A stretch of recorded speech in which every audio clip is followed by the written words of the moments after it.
بسم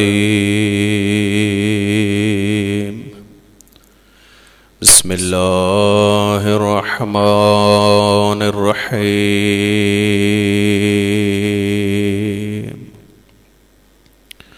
الحمد لله رب العالمين والصلاة والسلام على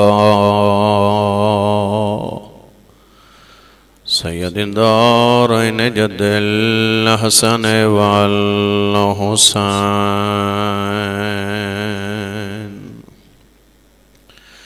شمس بین القمرین ہادینا وہادی ثقلین شفیع ذنوبنا وطبیب قلوبنا ابی القاسم محمد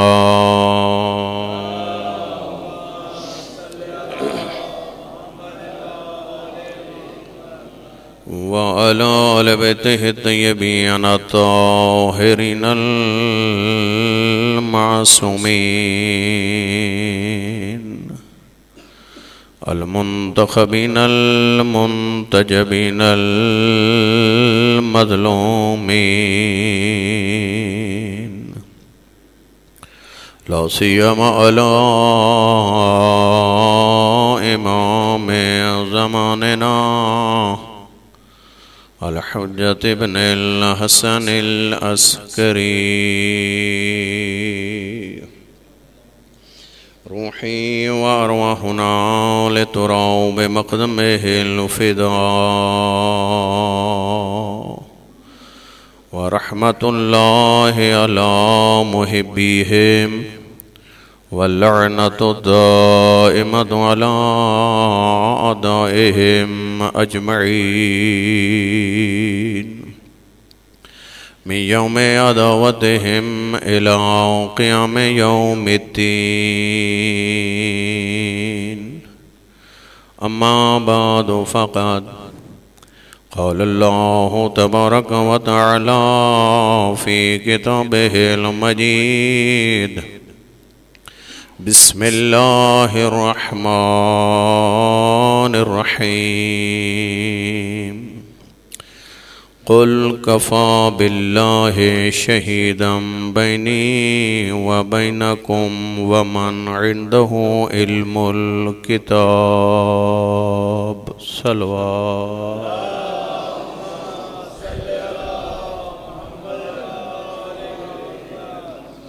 دعاؤں کے خدا بند مطالعہ آپ کی یہ تشریف آوری اپنی درگاہ میں قبول و مقبول فرمائے، دنیا میں معرفت کے ساتھ زیارت اہل بیت نصیب فرمائے، آخرت میں شفاعت اہل بیت سے ہمکنار کرے، ہم سب کے مرحومین کی مغفرت فرمائے، خصوصاً عالم جلیل القدر قبلہ علامہ تقی نقوی صاحب کو آج جو کڑی الجوان بیٹے کا صدمہ پہنچا، دعا گو ہیں کہ خدا بند متعال حسین ابن علی کے صدقے میں ان کو اس صدمے کو برداشت کرنے کی توفیق عطا فرمائے اور ان کے اس کڑی الجوان کو جوار علی اکبر میں جگہ عطا فرمائے۔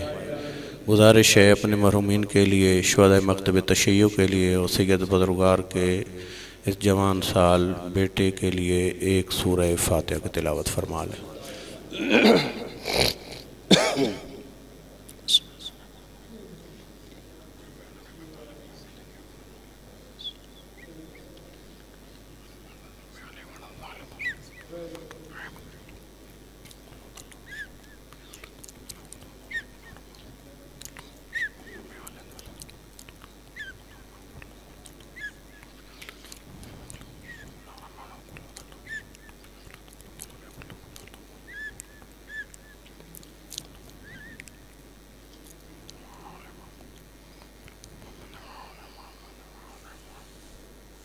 بلند تر صلوات۔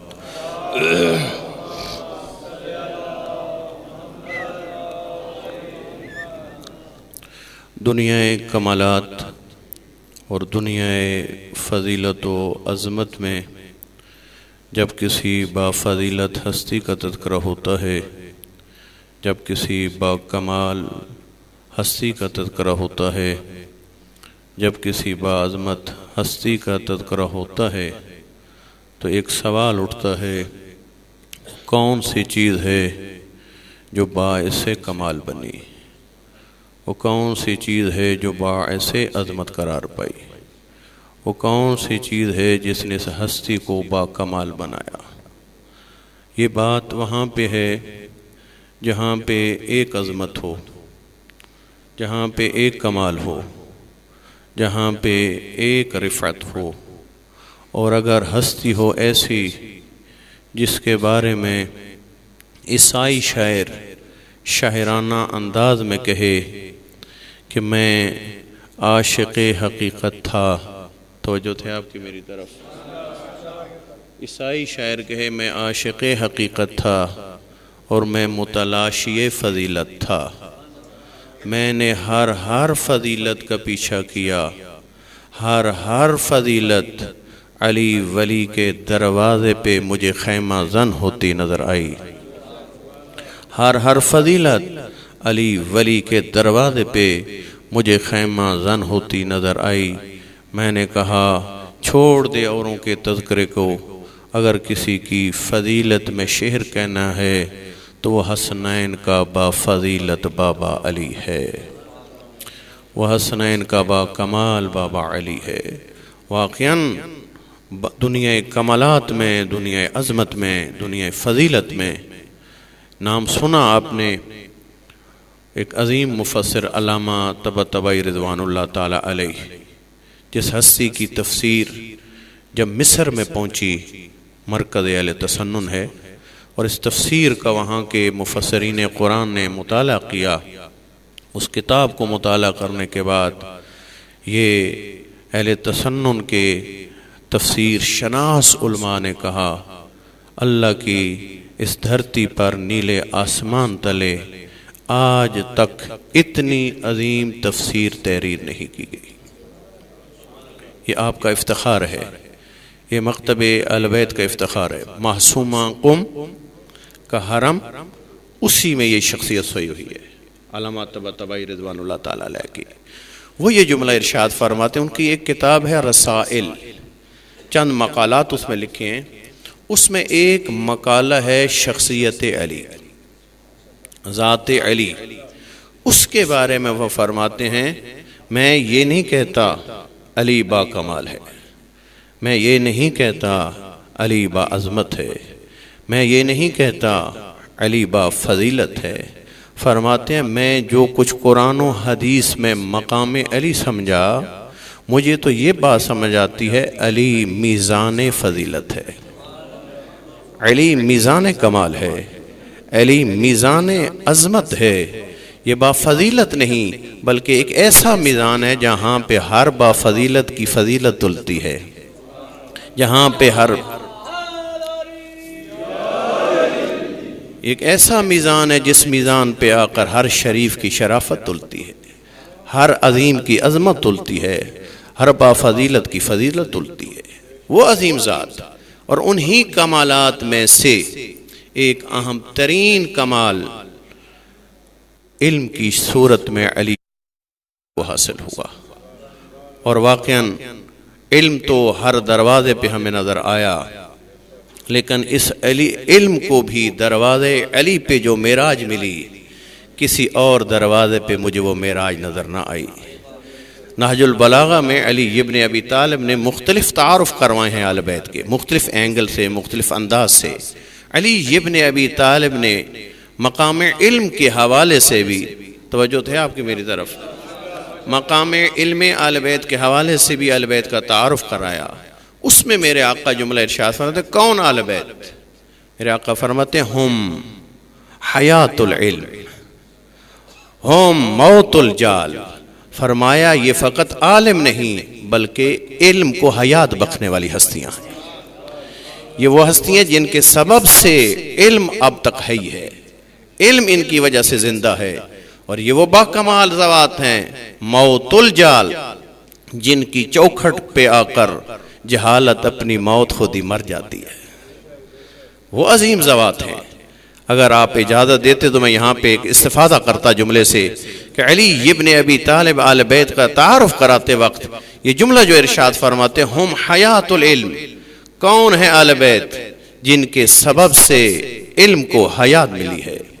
تو یہاں میرا سوال ہے، آج 2016 پیش رفتہ دور، ٹیکنالوجی کی ترقی، آیا علم ہے یا نہیں؟ آیا علم باقی ہے یا نہیں؟ اگر علم باقی ہے تو یہ پہلے علم سے ماننا پڑے گا علم کو باقی رکھنے والا بھی موجود ہے، اور پورے مکاتب اسلام میں سے کوئی مکتب ایسی ہستی کو نہیں پیش کر سکتا جس کے سبب سے علم زندہ ہو سوائے مکتب اہل بیت کے۔ ایک امام حی سے تعلق ہے آپ کا جس کو مہدی امم کہتے ہیں، جسے یوسف زارا کہتے ہیں۔ آج اس ہستی کے سبب سے علم زندہ ہے اور علم زندہ رہے گا، چونکہ علم کو زندہ رکھنے والی ذات زندہ ہے۔ توجہ تھے آپ کی میری طرف؟ یہ علم و عظمت ہے، علم و مقام ہے، علم و مرتبہ ہے جس کو دروازے علی پہ بڑی معراج ملی۔ میں کہا کرتا ہوں بعد رسول مسند رسول کو سنبھال لینا آسان کام تھا، لیکن اس مسند کے تقاضوں کو پورا کرنا بڑا سخت تھا، بڑا مشکل تھا۔ مسند سنبھال لینا آسان تھا، مسند پہ بیٹھ جانا آسان ہے، مسند کے تقاضوں کو پورا کرنا بڑا سخت ہے۔ تاریخ لکھتی ہے نبی دنیا سے اٹھے، علماء یہود نے مل بیٹھ کر پروگرام بنایا کہ علی نبی یہ مکرم اسلام تو دنیا سے اٹھ گئے جو علم لدنی کے مالک تھے، کیوں نہ ہو میدان علم سجایا جائے، میدان علم میں جا کر مسلمانوں کو شکست دی جائے، کیونکہ علم لدنی کا مالک نبی تو رہا نہیں ہے۔ توجہ تو ہے آپ کی میری طرف؟ علم لدنی کا مالک نبی رہا نہیں۔ کہتے ہیں آئے پروگرام بنا کر ایک نمائندہ وفد اور داخل ہوا مرکز اسلام یعنی مدینہ میں۔ جو داخل ہوئے، تاریخ ہر بات ذکر نہیں کرتی، کسی مدینہ کے شریف سے ملاقات ہوئی۔ پوچھا حضور ذرا یہ بتائیے مسند رسول کا وارث کون ہے؟ کہا حضور تشریف لے جائیے سیدھے مسجد نبوی میں، دربار میں لوگوں کا بنایا ہوا مسند رسول کا وارث بیٹھا ہے، لوگوں کا بنایا ہوا مسند رسول کا وارث بیٹھا ہوا ہے۔ اس مدینے والے کی رہنمائی کے تحت آئے دربار میں، بھرا دربار تھا، مسند رسول پہ ہستی بیٹھی ہے، اور آ کے کہا حضور ذرا یہ بتائیں، توجہ تھے آپ کی میری طرف؟ کہا حضور ذرا یہ بتائیں کہ کون سی وہ کتاب ہے جو تمہارے نبی پہ نازل ہوئی؟ کہا یہ بھی کوئی سوال کرنے والا ہے؟ وہ کتاب قرآن ہے۔ کہا حضور قرآن کی ہر آیت پر آپ کے نبی نے عمل کیا؟ کہا اس نبی کو ہم نبی نہیں کہتے جو قرآن کے ایک لفظ پہ عمل نہ کرے۔ کہا حضور ذرا یہ بتائیے وَاسْأَلْ، توجہ کیجئے گا، وَاسْأَلْ مَنْ أَرْسَلْنَا مِنْ قَبْلِكَ مِنْ رُسُلِنَا، آپ کے قرآن کی آیت ہے۔ پریشان تو نہیں ہو گئے آپ؟ یہ میں آپ سے نہیں پوچھ رہا، یہ وہاں پوچھا گیا کہ کیا یہ آپ کے قرآن کی آیت ہے؟ کہا حضور کوئی شک نہیں، یہ ہمارے قرآن کی آیت ہے۔ کہا حضور اسی آیت میں جو آپ کے نبی پہ قرآن نازل ہوا اسی کے حوالے سے ہم سوال لے کے آئے، کسی اور آسمانی کتاب کے بارے میں سوال نہیں، اسی آسمانی کتاب کے بارے میں سوال لے کے آئے ہیں۔ ہمارا پہلا سوال یہ ہے، اس آیت میں حکم ہو رہا ہے تمہارے نبی کو وَاسْأَلْ، سوال کرو۔ کس سے سوال کرو؟ مَنْ أَرْسَلْنَا مِنْ قَبْلِكَ مِنْ رُسُلِنَا، ان ہستیوں سے جن کو ہم نے آپ سے پہلے نبی اور رسول بنا کے بھیجا۔ ذرا یہ بتائیے حضور آپ کے نبی کا سوال کیا تھا اور تمام انبیاء کا جواب کیا تھا؟ ذرا یہ بتائیں وہ جگہ کون سی تھی اور وہ مقام کون سا تھا؟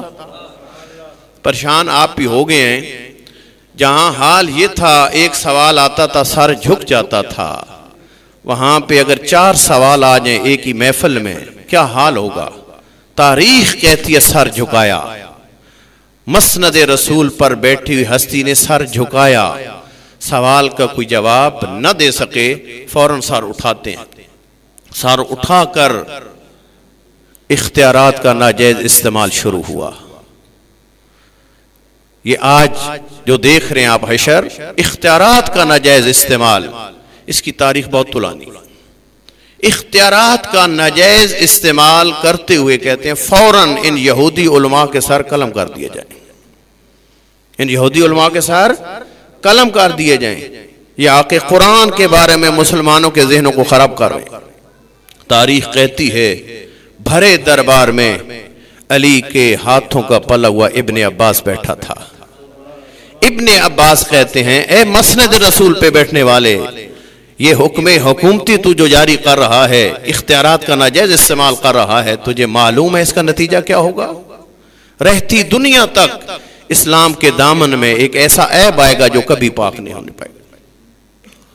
علماء یہود یہ سمجھیں گے، دنیا یہودیت میں یہ بات مشہور ہو جائے گی، ان کی آسمانی کتاب اور اس میں سے فقط ایک آیت کے بارے میں ہمارے علماء سوال لے کے گئے تھے اور مسلمانوں کا اس کا جواب آیا نہیں، اور اس کے نتیجے میں ہمارے علماء کا بے جرم سر قلم کر دیا گیا۔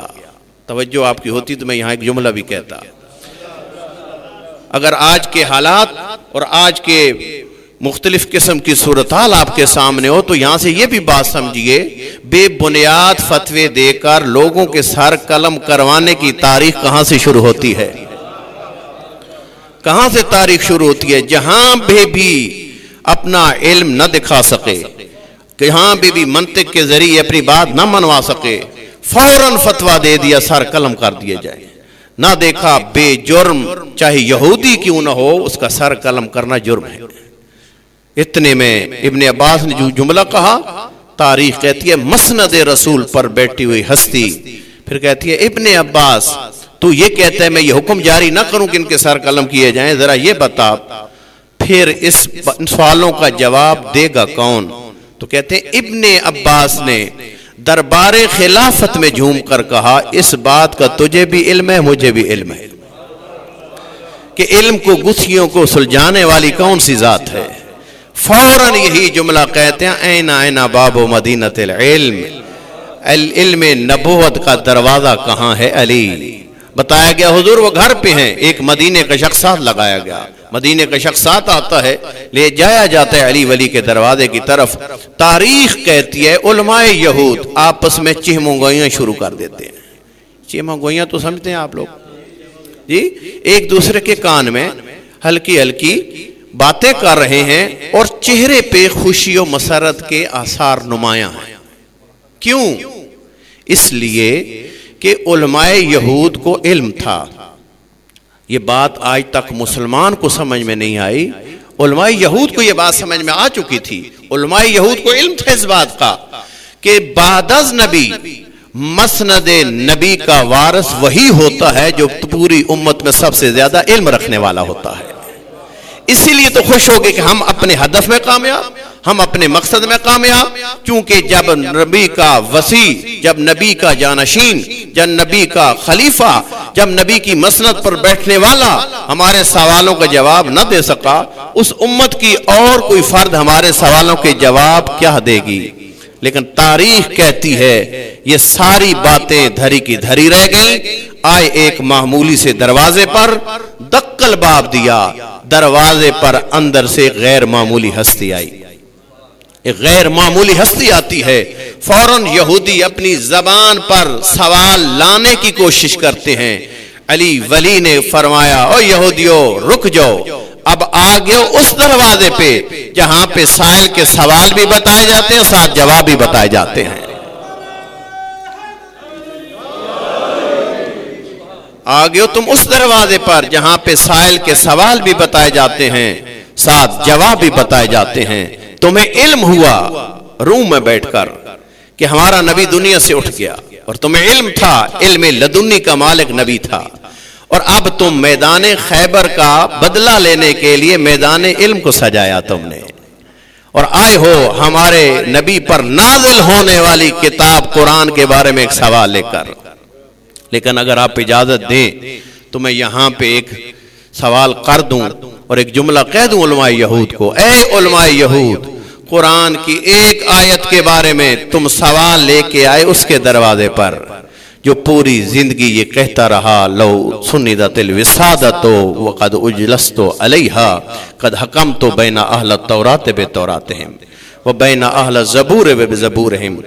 وبین اہل الانجیل بانجیلہم وبین اہل الفرقان بفرقانہم حتی ینطق کل کتاب. یہ تو وہ ہستی ہے جس کے پاس تم قرآن کی ایک آیت کے بارے میں سوال لے کے آئے ہو جو پوری زندگی کہتی رہی مسند علم بچھا دی جائے، علی کو اس کے اوپر بٹھا دیا جائے، میں اہل تورات کے فیصلے تورات سے کروں گا، میں اہل زبور کے فیصلے زبور سے کروں گا، میں اہل انجیل کے فیصلے انجیل سے کروں گا، میں اہل قرآن کے فیصلے قرآن سے کروں گا. یہاں بات رکی نہیں، میرا آقا فرماتا حتی ینطق کل کتاب، فیصلے علی آسمانی کتابوں سے کرتا جائے گا. اللہ کی ہر آسمانی کتاب بول بول کے یہ کہتی نظر آئے گی علی نے فیصلہ وہی کیا جو فیصلہ خدا نے میرے اندر رکھا تھا، جو فیصلہ خدا نے میرے اندر رکھا تھا. توجہ فرمائی کہ بلا آپ نے، میرے آقا نے فرمایا کہ تم آئے ہو قرآن کی ایک آیت کے بارے میں سوال لے کر، اور آیت ہے وَاسْأَلْ مَنْ أَرْسَلْنَا مِنْ قَبْلِكَ مِنْ رُسُلِنَا، اور اس کے اندر یہ حکم ہے ہمارے نبی کو، اے حبیب سوال کر. کن سے؟ ان نبیوں سے، ان رسولوں سے جن کو ہم نے آپ سے پہلے نبی اور رسول بنا کے بھیجا. تو آپ کا آپ سوال یہ ہے کہ ہمارے نبی کا سوال کیا تھا، تمام انبیاء کے جواب کیا تھے، اور وہ جگہ کون سی تھی اور وہ مکان کون سا تھا. میرے آقا نے فرمایا یہ سوال تمہارے ذہن میں اٹھا اس لیے ہے، علی ہے مشکل کشا، چاہے یہودی ہوں ان کی مشکل بھی حل کرنا علی کا کام تھا. میرے آقا نے فرمایا تمہیں مشکل یہاں پہ درپیش ہے، تم یہ سمجھے ہو یہ قرآن کی آیت زمین کی وسعتوں پہ نازل ہوئی ہے. میرے آقا نے فرمایا نہیں یہ آیت زمین کی وسعتوں پہ نازل نہیں ہوئی، آسمان کی رفتوں پہ نازل ہوئی ہے.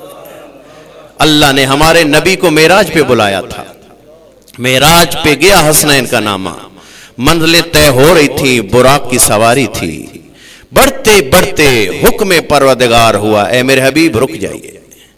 تمام انبیاء کی یہ حسرت ہے، اے ہمارے اللہ ہماری یہ حسرت ہے زندگی میں ایک مرتبہ سجدہ تجھے کریں لیکن تیرے حبیب کی اقتداء میں کریں. آج آپ نماز پڑھائیں گے، تمام انبیاء نماز پڑھیں گے حکم پروردگار کے مطابق. سفر معراج میں نبی نے نماز پڑھانا شروع کی، انبیاء نے نماز پڑھنا شروع کی. ادھر سے حسنین کے نانا نے سلام آخر کہا، ادھر سے جبریل امین یہ آیت لے کے نازل ہوا وَاسْأَلْ مَنْ أَرْسَلْنَا مِنْ قَبْلِكَ مِنْ رُسُلِنَا. اے میرے حبیب پلٹ کے ذرا ان نبیوں اور رسولوں سے پوچھ تو صحیح، ان کو نبوت و رسالت دینے سے پہلے میں نے ان سے کوئی عہد و پیمان بھی لیا تھا یا نہیں لیا تھا، کوئی عہد و پیمان بھی لیا تھا یا نہیں لیا تھا. کہتے ہیں حسنین کے نانا نے نماز تمام کرنے کے بعد انبیاء اور رسولوں کی طرح رخ کیا، رخ کر کے نبی نے فرمایا اے انبیاء اے رسولو ذرا یہ بتاؤ مجھ سے پہلے تمہیں تاج نبوت بھی پہنایا گیا، تمہیں تاج رسالت بھی دیا گیا، لیکن یہ دو تاج تمہارے سر پر سجانے سے پہلے خدا نے تم سے کوئی عہد و پیمان بھی لیا تھا یا نہیں. کھڑا ہے مدینۃ العلم یہودی علماء کا وفد علی کے دروازے پر، اور علی آسمان کی باتیں بتا رہا ہے. سنو یہودیوں، ہمارے نبی کا سوال تو یہ تھا کہ بتاؤ خدا نے تمہیں نبوت و رسالت دینے سے پہلے کوئی عہد و پیمان لیا تھا یا نہیں لیا تھا. ایک کم 1,24,000 انبیاء نے مل کر، ایک کم 1,24,000 انبیاء نے مل کے کہا اے حبیب خدا جب تک خدا نے ہم سے 3 عہد نہیں لے لیے اس وقت تک نہ ہمیں نبوت دی ہے نہ ہمیں رسالت دی ہے. میرے آقا نے فرمایا سنو یہودیوں، سب سے پہلا فرمایا الاقرار بتوحیدہ، جب تک ہم نے اسے وحدہ لا شریک نہیں مانا اس وقت تک نہ ہمیں نبوت ملی ہے نہ رسالت ملی ہے. والاقرار بنبوتک یا محمد، اے نبی آخر الزمان جب تک تیری نبوت کا ہم نے اقرار نہیں کیا اس وقت تک نہ ہمیں نبوت ملی ہے نہ رسالت ملی ہے.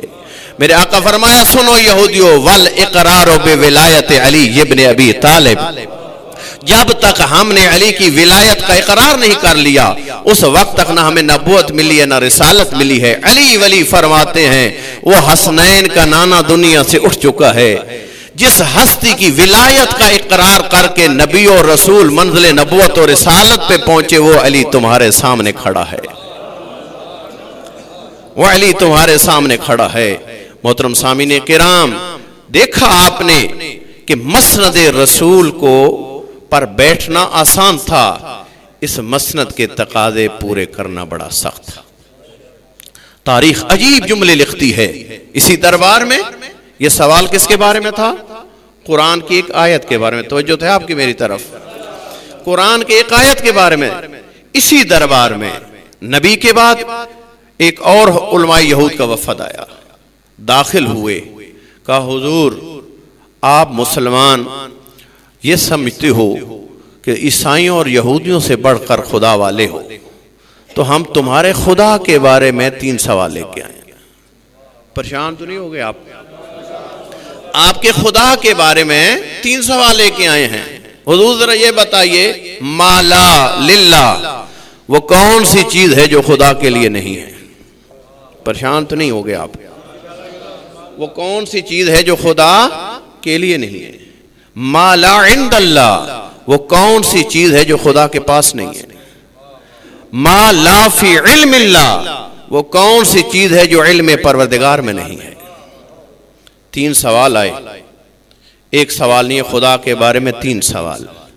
تاریخ کہتی ہے یہاں بھی حکم حکومتی جاری ہوا کہ یہ مسلمانوں کے عقیدہ توحید کو کمزور کر رہے ہیں، فوراً ان کا سر قلم کر دیا جائے۔ ابن عباس نے کہا یہ فتویٰ نہ دے، یہ ہیں علی کے ہاتھوں کے پلے ہوئے لوگ، ہر جگہ اسلام کی ہمیشہ اقدار کو زندہ رکھنے والی ہستیاں۔ کہا ایسے نہ کر، کہا بتا پھر یہ 3 سوالوں کے جواب کون دے گا؟ ابن عباس نے کہا یہ تجھے معلوم ہے ان سوالوں کے جواب کس نے دینے ہیں؟ تاریخ کہتی ہے بھیجا گیا علی ولی کے پاس۔ علی مولا گھر نہیں تھے، کہیں باغ میں کام کر رہے تھے، وہاں علماء یہود پہنچے۔ حضرت نے فرمایا 3 سوال ہمارے خدا کے بارے میں لے کے آئے ہو، سنو پہلے میں تمہارے سوال بتاؤں پھر جواب بتاؤں۔ تمہارا پہلا سوال خدا کے بارے میں یہ ہے ما لا للہ، وہ کون سی چیز ہے جو خدا کے لیے نہیں ہے؟ تمہارا دوسرا سوال یہ ہے ما لا عند اللہ، وہ کون سی چیز ہے جو خدا کے پاس نہیں ہے؟ تمہارا تیسرا سوال یہ ہے ما لا فی علم اللہ، وہ کون سی چیز ہے جو علم پروردگار میں نہیں ہے؟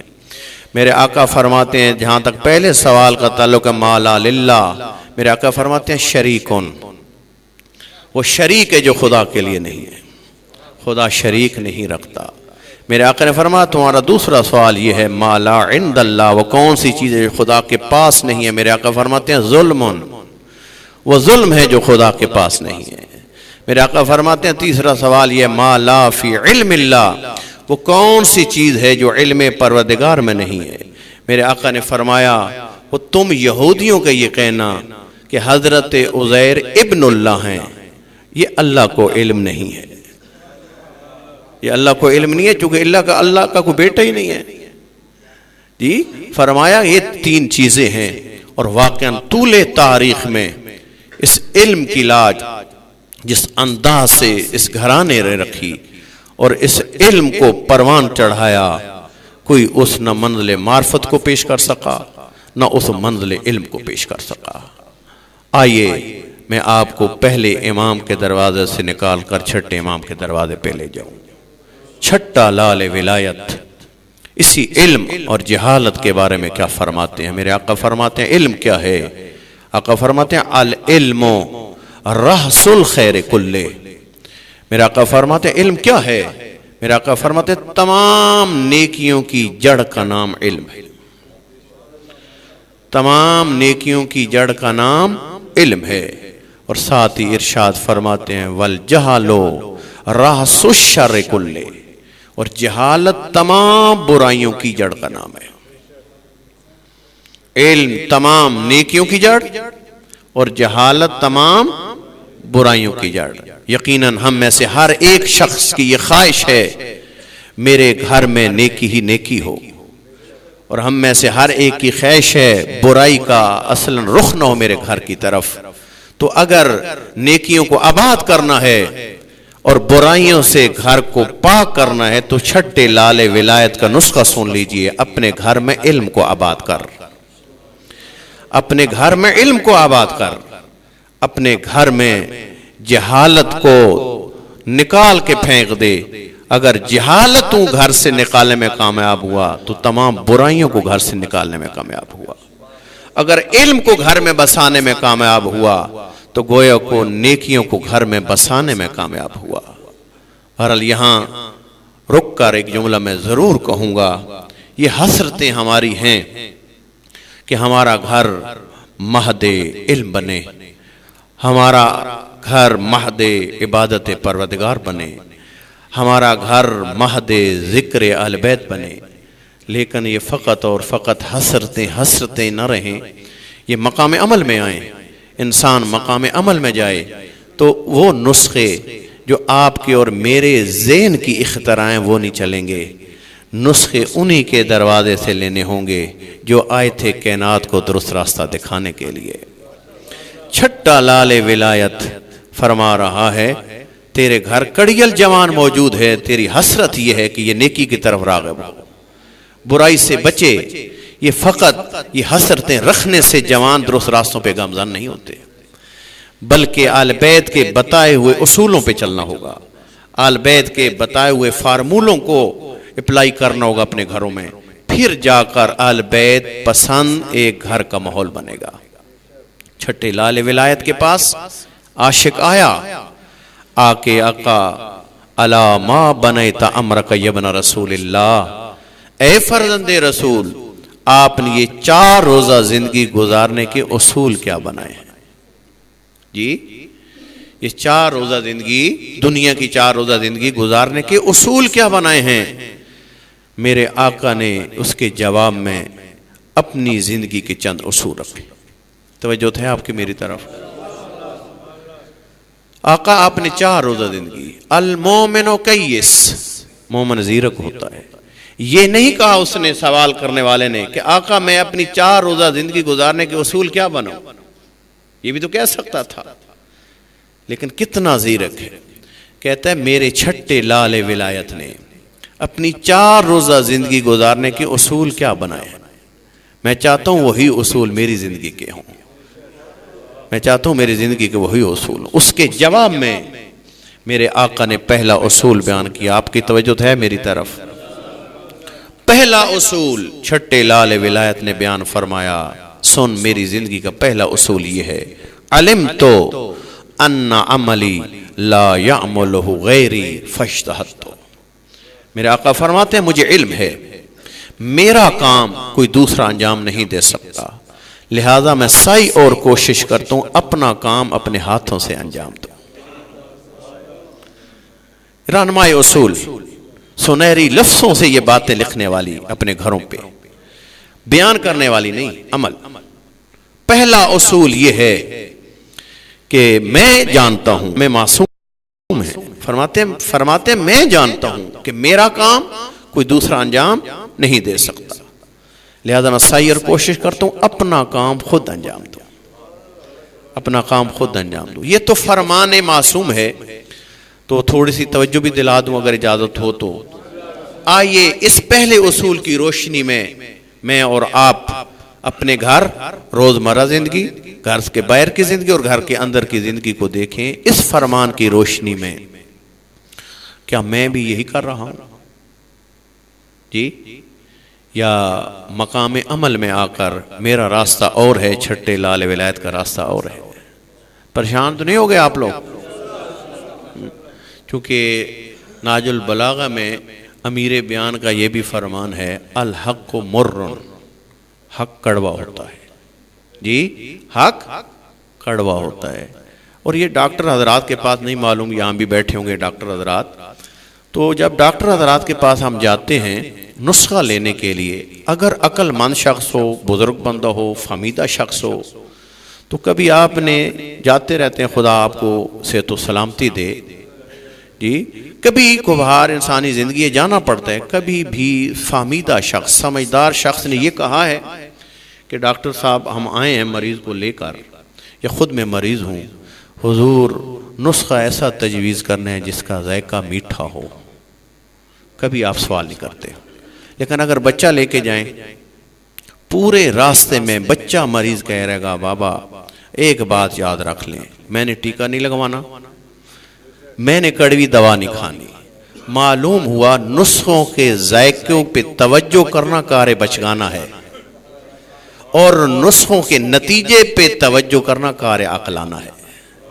لہذا نسخے کے ذائقوں کو نہ دیکھا کریں, نسخے کے نتیجے کی طرف دیکھا کریں. چونکہ آج تو ممبر کا حال یہ ہو چکا ہے, ہر آنے والا شخص اپنے نسخے جنت دے رہا ہے جی. کبھی کوئی نہیں بتاتا جس نبی علی کو نبی نے کہا تھا یا علی انت قسیم الجنت والنار, اے علی تو ہے جنت اور جہنم کو تقسیم کرنے والا, ذرا اس علی سے تو پوچھو نسخہ جنت کیا ہے جی. نہ ہم ان باتوں کو بیان کرنے کے عادی ہیں, اور نہ ماشاءاللہ آپ ان باتوں کو سننے کے عادی ہیں. آپ کو بھی مفت جنت اچھی لگتی ہے. ایک نسخہ, مختصر سا نسخہ علی ولی نے نہج البلاغہ میں پیش کیا. میرے آقا فرماتے ہو میرے شیعو میرے نام لے وہ, دو کام تم کر کے آ جاؤ, علی جانے اور جنت جانے. دو کام کون سا؟ فرمایا ادا الفرائض والاجتناب عن محارم اللہ, اللہ کی فرض کردہ چیزوں کو ادا کرتا چل اور خدا کی حرام کردہ چیزوں سے اجتناب کرتا چل.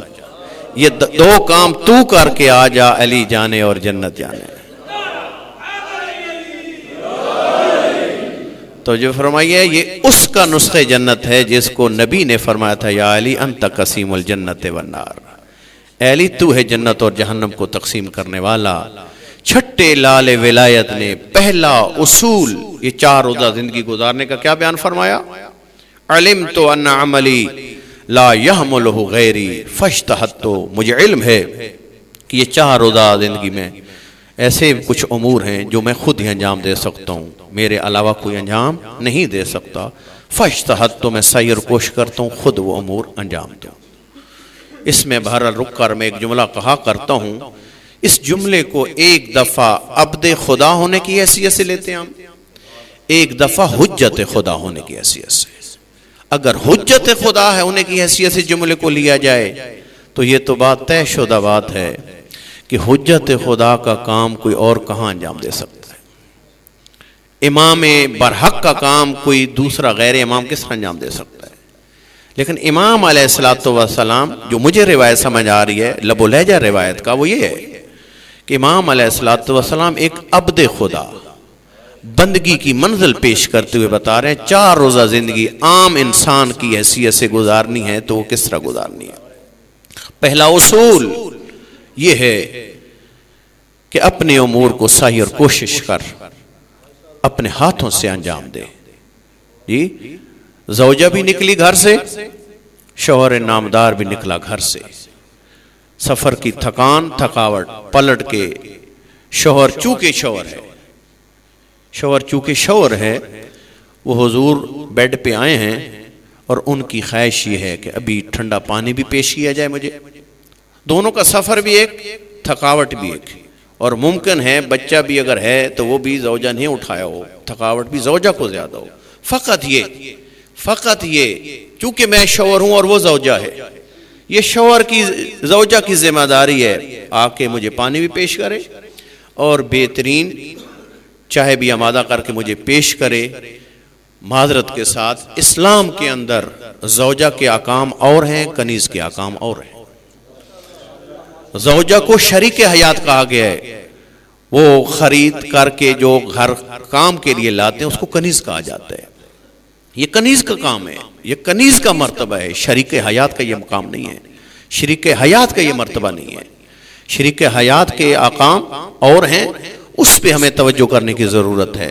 لہذا کہیں یہ نہ سمجھیں کہ میں فلاں گریڈ کا افسر ہوں اور گھر میں افسر ہوں.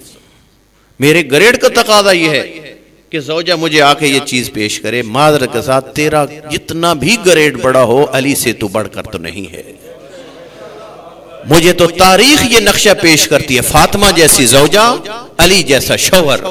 علی گھر میں اپنے ہاتھوں سے جھاڑو دیتا ہے, علی ابن ابی طالب نے ہاتھوں سے گھر میں جھاڑو دیتے ہیں, علی سے بڑھ کر بھی تیرا کوئی منصب ہے؟ علی سے بڑھ کر تیرا مقام ہے کہ میں فلاں عہدے کا مالک ہوں؟ بہرحال ان باتوں پہ توجہ کرنے کی ضرورت ہے. دعا گو ہوں اللہ مجھے بھی اور آپ کو بھی ان باتوں پہ عمل کرنے کی توفیق عطا فرمائے. دوسرا اصول، وقت کے دامن میں گنجائش نہیں، دوسرا اصول سن لیجئے. آ کے ایک آپ کی اور میری طرح کوئی محب اہل بیت تھا کہ سوال کیا، حضور میں یہ چاہتا ہوں اپنی زندگی کے وہ اصول بناؤں جو آپ نے بنائے. پہلا اصول حضرت نے بتایا کہ میں سعی اور کوشش کرتا ہوں اپنے کام اپنے ہاتھوں سے انجام. حضرت فرماتے ہیں سن میرا زندگی کا دوسرا اصول. میرا آقا فرماتے ہیں علم تو ان اللہ مطلع علیہ فاستحییت. میرے آقا نے ارشاد فرمایا مجھے علم ہے، ایمان ہے، یقین ہے. کل ایمان کا بیٹا ہے صادق جی، ان سے بڑھ کر منزل ایمان پہ کون ہے؟ میرے آقا فرماتے ہیں میرا ایمان ہے، میرا ایقان ہے، مجھے یقین ہے. کیا فرماتے ہیں علم تو ان اللہ مطلع علیہ، مجھے علم ہے کہ خدا میری ہر خلوت اور جلوت سے آگاہ ہے. فاستحییت کردار عصمت ہے. فاستحییت تو یہاں لغوی معنی نہیں ہوگا. کردار عصمت جب آتا ہے تو لفظوں کے ترجمے خود ہی گھوم جاتے ہیں. فاستحییت میں نے کبھی خدا کے گناہ کا سوچا تک نہیں. فاستحییت چونکہ مجھے علم ہے خدا میری جلوت سے، خدا میری خلوت سے آگاہ اور آشنا ہے. میرے آقا فرماتے ہیں ذرا اس بات پر ایمان تو رکھتا ہے خدا کے حاضر ناظر ہونے کا قائل ہے یا نہیں؟ پریشان ہو گئے آپ لوگ.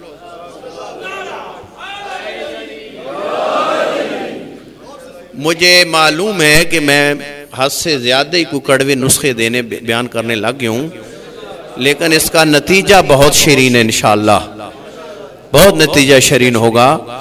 میری چھوٹی سی گزارش ہے کہ ذرا یہ بتائیں ہم میں سے کوئی ایسا شخص ہے، بلکہ مسلمان دنیا اسلام میں کوئی ایسا شخص ہے جو خدا کے حاضر ناظر ہونے کا قائل نہ ہو؟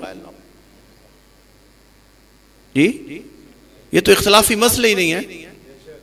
مکتب اسلام کا متفقن علیہ مسئلہ کہ خدا حاضر بھی ہے ناظر بھی ہے. خدا ہر چیز کو دیکھ رہا ہے، ہر جگہ موجود ہے. تو خدا حاضر بھی ہے، خدا ہر جگہ موجود بھی ہے، خدا دیکھ بھی رہا ہے، تو پھر خدا کی معصیت کا کیا مطلب؟ معذرت کے ساتھ عقیدہ توحید مقام عمل میں ہمارا اتنا ضعیف ہو چکا ہے، اتنا ضعیف، معذرت کے ساتھ سفید ریش بھی مجلس میں تشریف فرما ہیں، اتنا ضعیف ہو چکا ہے عقیدہ توحید. میرے بزرگوں، ایک کم سن بچے کے سامنے، ایک کم سن بچے جو نادان ہے، جس کو سوجھ بوجھ نہیں ہے، تمیز نہیں ہے، ممیز نہیں ہے، ایسا کم سن بچہ دیکھ رہا ہو تو میں وہ حرکت کرنے کے لیے آمادہ و تیار نہیں. کیوں کہ کم سن بچہ مجھے دیکھ رہا ہے. تو کیا میری اس بات کی طرف کبھی توجہ ہوئی کہ مجھے وجود بخشنے والا، مجھے ہر قسم کی نعمت دینے والا، مجھے جسم کی سلامتی دینے والا، مجھے صحت و سلامتی سے سرفراز کرنے والا مجھے دیکھ رہا ہے؟ پھر کیوں کر ہو رہی ہے؟ مقام عمل میں عقیدہ توحید اتنا ضعیف ہو جاتا ہے کہ ہم مقام عقیدہ میں فقط لفظوں کی حد تک خدا کے حاضر ناظر ہونے کی قائل، لیکن مقام عمل میں خدا کے حاضر ناظر ہونے کے قائل نہیں ہے. اسی وجہ سے منطق کے اندر دو رائیں بیان کی گئی ہیں، کبھی علت سے معلول تک، کبھی معلول سے علت تک. انن ولمن دو راستے بیان ہوئے ہیں، ان میں سے ایک راستہ یہ عقیدہ توحید کو پرکھنا تو آثار سے پرکھو. مقام عمل میں اگر معصیت، نافرمانی یہ چیزیں نظر آ رہی ہیں تو سمجھ لو عقیدہ توحید کو جس طرح اس پیکر خاکی میں حکومت کرنی چاہیے تھی اس طرح نہیں ہے. وجود اس کا بخشا ہوا لیکن حکومت شیطان کی چل رہی ہے. بڑا ظلم ہے جی.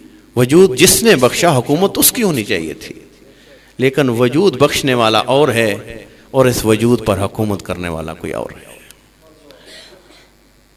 دوسرا جملہ آقا نے فرمایا مجھے ایقان ہے، مجھے یقین ہے کہ ان اللہ مطلع علیہ، خدا میری حرکت کو، ہر سکون کو، ہر خلوت کو، ہر جلوت کو دیکھ رہا ہے، جانتا ہے۔ فاستحییت، میں اس کی نافرمانی کے قریب تک نہیں جاتا، بلکہ نافرمانی کا سوچتا تک نہیں۔ یہ دوسرا اصول صادق آل محمد ہمارے لیے بیان کر رہے ہیں۔ اگر یہ 4 روزہ زندگی گزارنی ہے تو اس اصول کے تحت گزار۔ اور تیسرا اصول میرے آقا فرماتے ہیں، علمت ان رزقی لا یاکلہ غیری فتماننت۔ میرے آقا فرماتے ہیں مجھے علم ہے، مجھے یقین ہے کہ خدا نے جو روزی میرے لیے لکھی ہے وہ کسی اور تک نہیں جا سکتی۔ فرمایا فتماننت، لہذا رزق کے حوالے سے میں منزل اطمینان میں ہوں، منزل اطمینان میں ہوں، کبھی پریشانی لائق نہیں ہے کہ کل کیا کیا بنے گا، شام کیا کیا بنے گا، پھر کیا ہوگا۔ بھائی جس نے خلق کیا ہے، خلق کرنے سے پہلے اس نے روزی کا اہتمام کیا ہے۔ میرا آقا فرماتے ہیں کہ مجھے علم ہے کہ میرا رزق دوسرا نہیں کھا سکتا۔ فتماننت، میں منزل اطمینان میں ہوں۔ لیکن اس جملے سے غلط تفسیر بھی ہو سکتی ہے، اور ہمیشہ جملوں کی غلط تفسیریں زیادہ چلتی ہیں ممبر پر۔ قطعاً اس کا مطلب یہ نہیں ہے بس ہاتھ پہ ہاتھ رکھ کے بیٹھ جاؤ، کیونکہ چھت پھٹے گا اور رزق نازل ہوگا گھر میں، وہ من و سلوہ کا دور گزر گیا۔ یہ سعی اور کوشش کرنی ہے۔ ان لیس للانسان الا ما سعی، ہر وہ فرمان معصوم جو قرآن کی سری آیت سے ٹکرائے، معصوم فرماتے اس کو دیوار پہ دے مار۔ قرآن کا قاعدہ قلیہ ہے کہ انسان کے لیے فقط وہی ہے جس کی وہ سعی اور کوشش کرتا ہے، اس کی سعی اور کوشش کے مطابق اس کو ملتا ہے۔ اور سیرت آل بیت بھی اس چیز کی گواہ ہے۔ منزل اطمینان اس اللہ کی دھرتی میں علی سے بڑھ کر کو گیا، تو یہ پھر مزدوریوں کا مطلب کیا تھا، یہ رزق کمانے کا مطلب کیا تھا۔ سیرت آل بیت میں دیکھیں، سیرت آل بیت ہاتھ پہ ہاتھ دھرنے کی کبھی تائید نہیں۔ سعی اور کوشش کر، چھوٹا کام بڑا کام، رزق حلال کمانے کی سعی اور کوشش کرنا۔ امام باقر علیہ الصلوۃ والسلام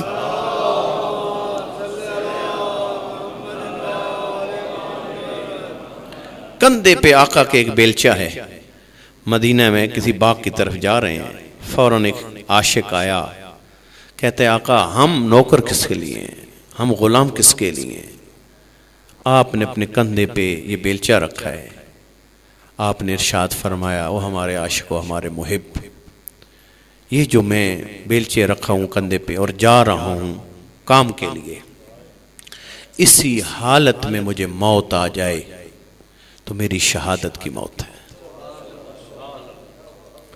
رزق حلال کی تلاش، معصوم فرماتے ہیں کہ رزق حلال کی تلاش، رزق حلال کی تلاش میں اور اپنے واجب و نفقہ لوگوں کے لیے رزق کی تلاش میں تو نکلتا ہے اور اسی قصد کے ساتھ نکلتا ہے، تو یاد رکھ تیرا ہر لمحہ عبادت پروردگار قرار پاتا ہے۔ رزق حلال کی تلاش میں ہر لمحہ عبادت پروردگار شمار ہوتا ہے، ہر لمحہ دیکھنا یہ ہے، لیکن رزق حلال شرط ہے۔ ایک جملہ ہے، ہر بات کی وضاحت ضروری نہیں ہے، آپ لوگ ماشاءاللہ اسلام آباد میں بیٹھے ہیں دیکھ رہے ہیں کہ ہر شعبے کے اندر، ہر فیلڈ کے اندر رزق حلال کے بھی راستے ہیں، رزق حرام کے بھی راستے موجود ہیں۔ اب عاشق آل بیت نے یہ نہیں دیکھنا کہ میرے لیے میدان کھلا ہے جی بھر کے یہ بھروں، اس نے یہ دیکھنا ہے کہ میں صادق آل محمد کا ایک عاشق ہوں۔ جی قید و بند دنیا کی نہیں دیکھنی، فضا کا ہموار ہونا نہیں دیکھنا، بلکہ یہ دیکھنا ہے میں غلام ہوں کس کا، میں نام لیوا ہوں کس کا، میری نسبت کس ہستی کی طرف ہے، اور اس ہستی نے کیا فرمایا تھا، رزق حلال۔ تیسرا، پہلا جملہ کیا ہو گیا، اپنے امور اپنے ہاتھوں سے انجام دینا۔ دو، خدا کو حاضر ناظر مانتے ہوئے خدا کی نافرمانی کی طرف نہ جانا۔ تیسرا اصول کہ رزق کے حوالے سے پریشان نہ ہونا، مطمئن رہنا کہ اس نے خلق کیا تو اس نے رزق بھی دینا ہے۔ چوتھا جملہ اور چوتھا اصول زندگی جو میرے اور آپ کے چھٹے امام نے فرمایا. توجہ تھے آپ کی میری طرف. چھٹے امام نے چوتھا ایک فرمان اور اصول زندگی اور سنہری اصول جو فرمایا علم تو ان آخر امری الموت فاستعددت. میرا آقا فرماتے ہیں مجھے علم ہے، مجھے یقین ہے، میرا ایقان ہے اس دنیا کا آخر بالآخر موت ہے. میرا آقا فرماتے ہیں فاستعددت، میں نے اپنے آپ کو اس موت کے لیے آمادہ و تیار کر کے رکھا ہوا ہے. تیار کرنا نہیں ہے، تیار کر کے رکھنا ہے. شیرازی بزرگ عظیم شخصیت تھے سلسلہ مرجیت کے، کربلا میں ہوتے تھے. ایک عاشق آیا ان کے پاس، کہا حضور ذرا یہ بتائیں، اگر آپ کو یہ بتایا جائے کہ آج مثلا پیر ہے جی، تو اگلے پیر کوئی ایسا مخبر صادق آئے اور آپ کو یہ خبر دے کہ اگلے پیر آپ نے دنیا سے اٹھ جانا ہے، تو ذرا یہ بتائیں مرجع وقت کے معمولات زندگی کیا ہوں گے؟ جب خبر ہو کہ ایک ہفتہ ہے اور مخبر صادق خبر دینے والا، ایسی ہستی جس کی خبر جھوٹی نہیں ہو سکتی، وہ خبر دینے والی ہے، اور ہفتے کے اندر اندر آپ نے دنیا سے اٹھ جانا ہے، تو حضور ذرا یہ بتائیں کہ آپ کا معمولات زندگی کیا ہوگا؟ توجہ کریں گے؟ یہ ہیں کردار جنہوں نے اہل بیت کے فرمان فقط پڑھے اور بیان کیے نہیں ہیں، ان کی روشنی میں اپنی زندگیوں کو ڈھالا ہے. تاریخ کہتی ہے، جملہ موجود ہے، شیرازی بزرگ نے فرمایا میری معمولات زندگی میں ذرا برابر فرق نہیں آئے گا. میرے معمولات زندگی میں ذرا برابر فرق نہیں آئے گا. کہتے ہیں آقا کیوں؟ کہتے ہیں اس لیے میں نے معمولات زندگی بنائے وہ ہیں جو اہل بیت چاہتے تھے.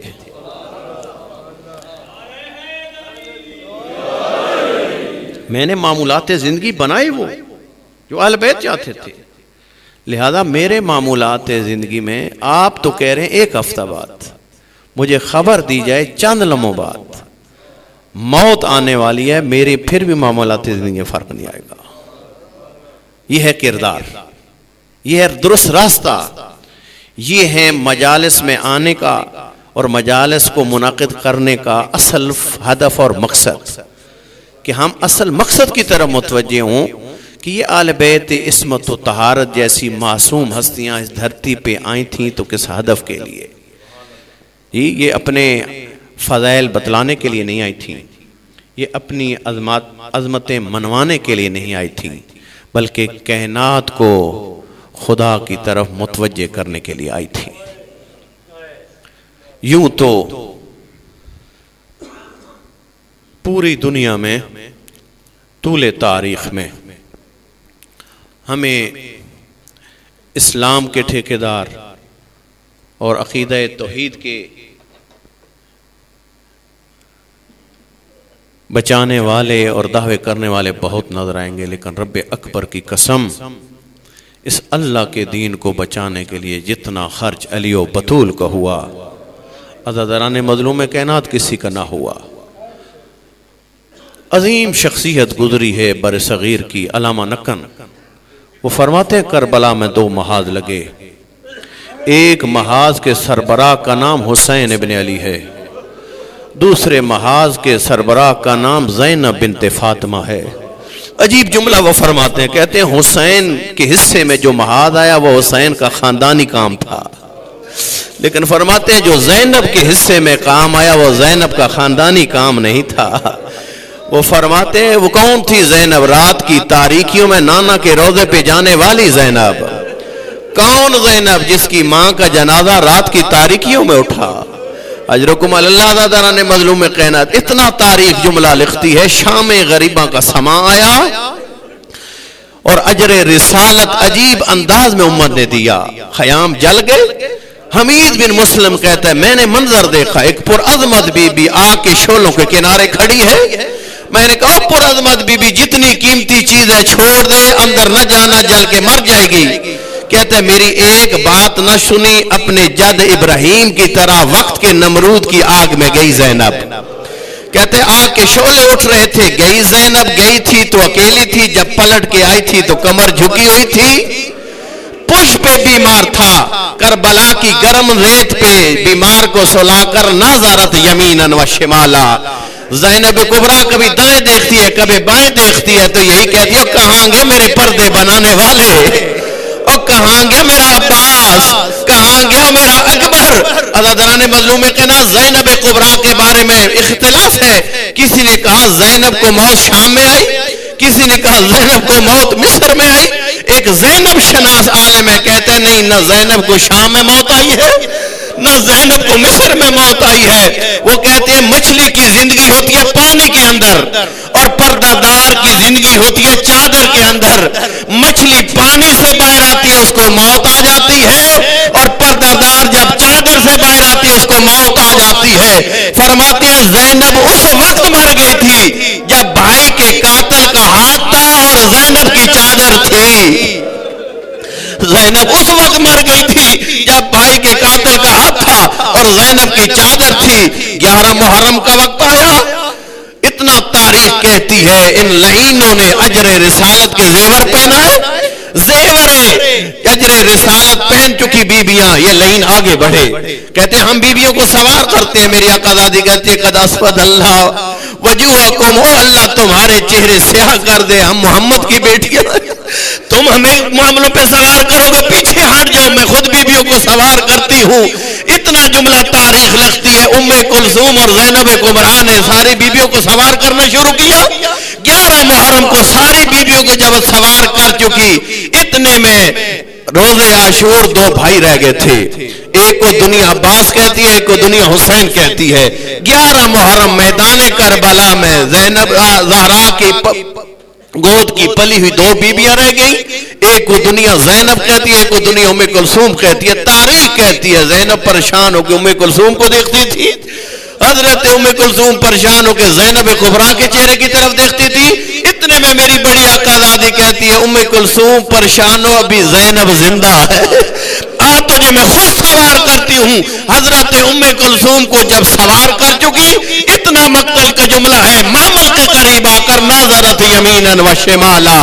18 بھائیوں کی بہن کبھی دائیں دیکھتی ہے کبھی بائیں دیکھتی ہے، کوئی نظر نہ آیا، اتنا مقتل جملہ کہتی ہے قد توجہت الی شط الفرات، زینب کا رخ